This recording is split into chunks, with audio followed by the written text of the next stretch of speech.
34 establishments have received the SG Clean certification, and that is a program that seeks to raise public hygiene levels amid the COVID-19 outbreak. And the target, well, it's to eventually get more than 37,000 businesses from the tourism and lifestyle sectors to come on board. Now, among those which attained the certification today are 3 hotels linked to COVID-19 cases here.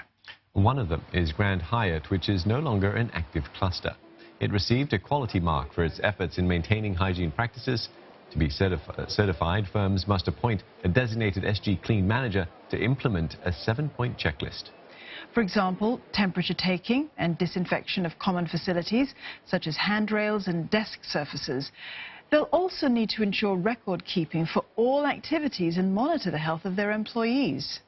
SG Clean mark has come at a perfect time for us, where, like I said, not only we've been taken off the surveillance list for the cluster, it validates all our efforts with the government to instill a sense of confidence in the local community here. Retail and lifestyle companies have implemented other measures, such as ensuring that customers sit farther apart and increasing the frequency of disinfection.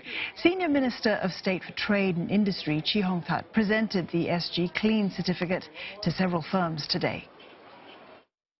Even before we had SG Clean, they have already stepped up some of their cleaning practices. So when SG Clean was launched, they are in a better position to be able to meet the standards, pass the audit and get the certification.